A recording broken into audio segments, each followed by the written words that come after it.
cupcake, and I'm gonna show you how I make vanilla cream pie. Actually, this is the first time I made vanilla cream pie, but I made a chocolate cream pie last weekend and it turned out really well, just way too rich because of the chocolate. So I'm gonna do it with vanilla. I have about 24 golden Oreos that I put in our food processor, but you can crush them in a bag with rolling pin. And this is about 5 tablespoons of Irish butter. So I'm going to combine these and then I'm going to press them into this pie pan, and my oven is set to 350 right now. So I'm starting with the crust with the vanilla or the golden Oreo crust. So I'll come back to you when I'm done with that. Okay, this is what it looks like combined, and I am about to press it into I have a 9.5 inch glass pie pan.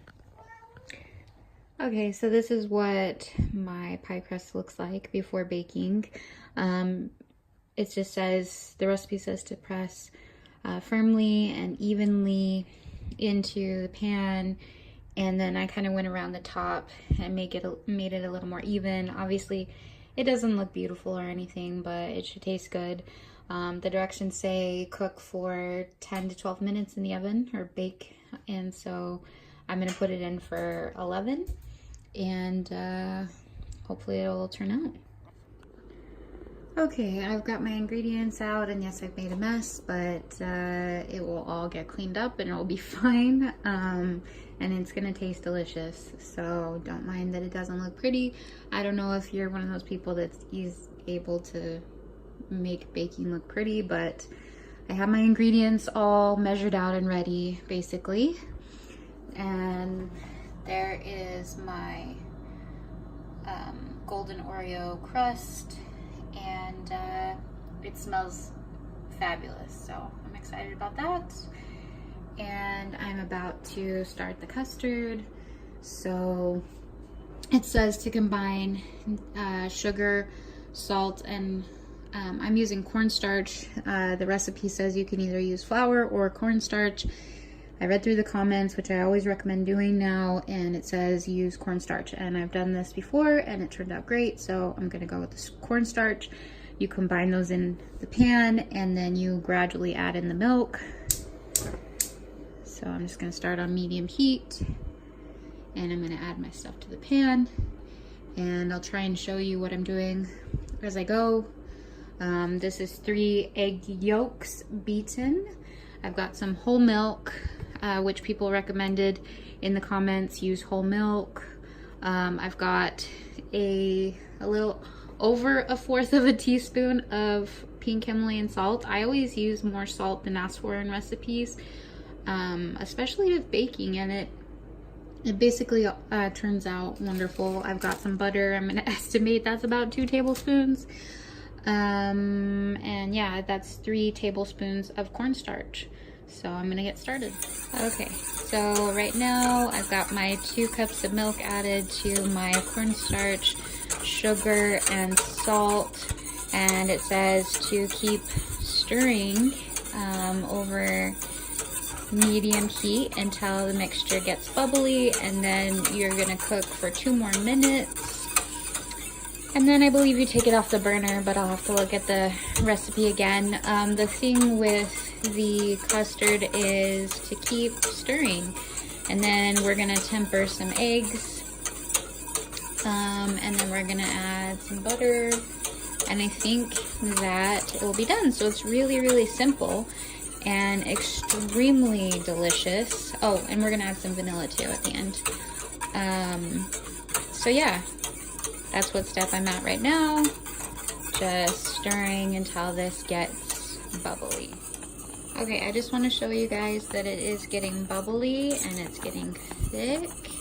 So I set a timer on my stove because it said to cook for 2 more minutes. So I am doing that, and then I'm going to turn the heat off, and I'm going to temper the eggs into the mixture, and then I'm going to cook for 2 more minutes after I've tempered the eggs. But yeah, like I said, this is a lot about continuously stirring. But that's what it starts to look like, and it gets really nice and thick. Okay, so I've removed it from the burner, and now we're gonna temper eggs. So basically I'm just gonna take some, like a spoonful at a time, and mix it into my egg yolks, and just whisk slowly.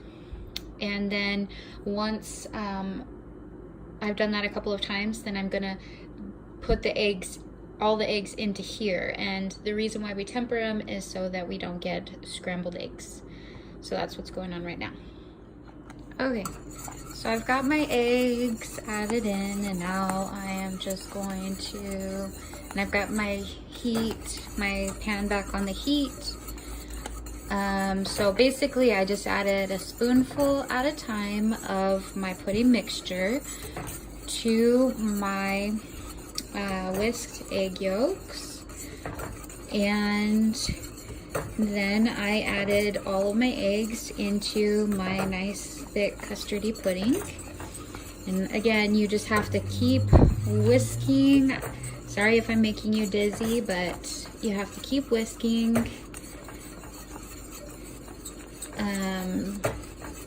to get that all combined and make sure we don't end up with scrambled eggs.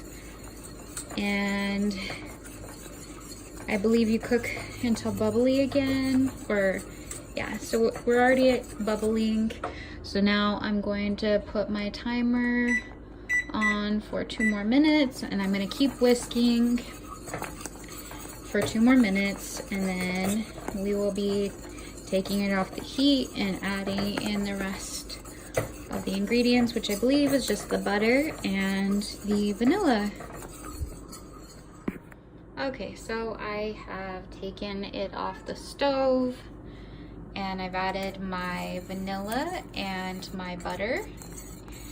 And the first time I looked at the recipe, I was a little nervous, like, about not baking this, thinking that like the eggs wouldn't be cooked all the way, but you're getting the eggs to a boiling point, and so the eggs are fully cooked, so that's not a problem. And you're just gonna stir in the butter and the vanilla until it's all combined and melted in there, and then you are done with your vanilla custard.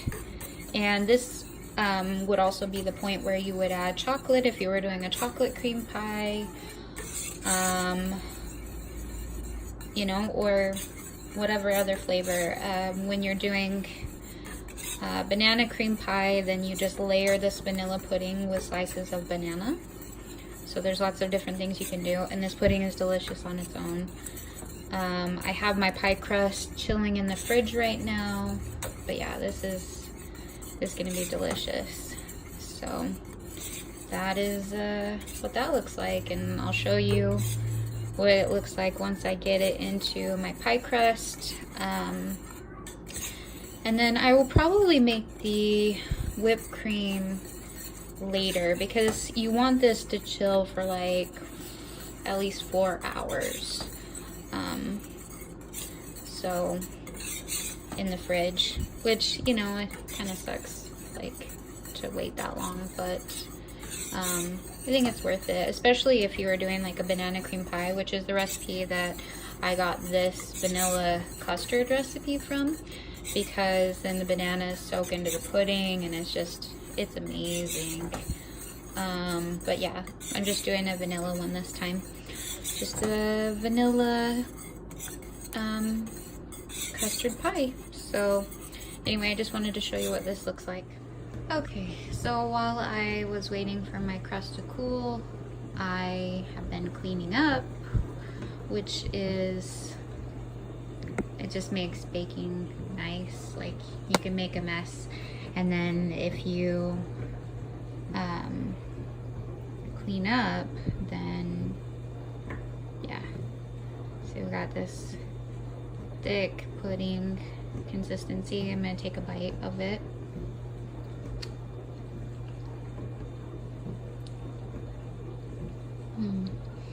So the texture is really good.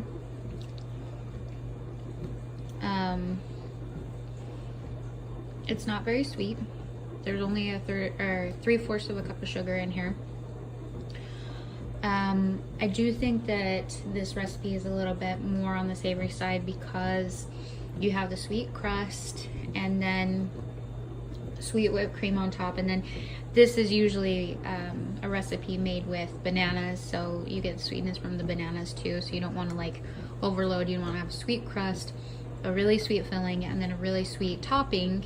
So if your filling is a little bit on the less sweet side, then you can do sweetened topping, sweetened crust. So I think that that's why it's not super sweet. It still tastes good, but it is a little bit on the savory side.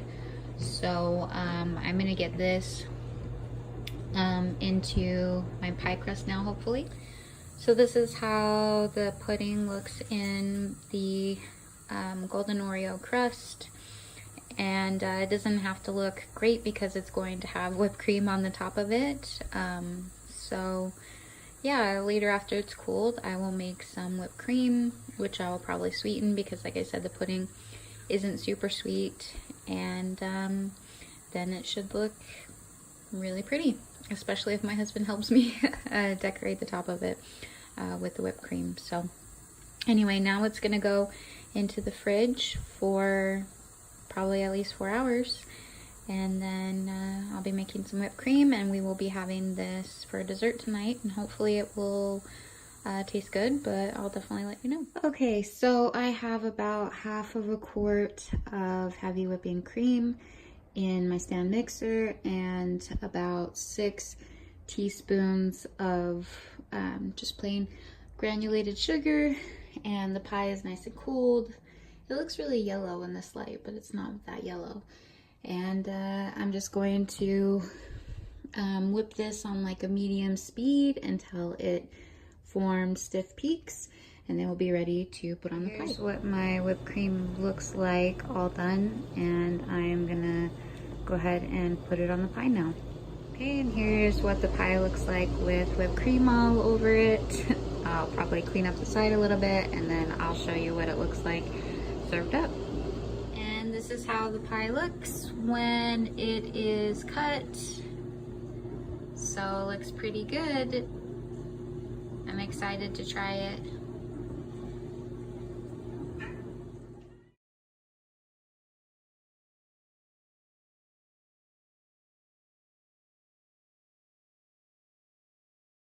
And the verdict is, it is a success. It's tasty. So it worked out. Thanks for watching.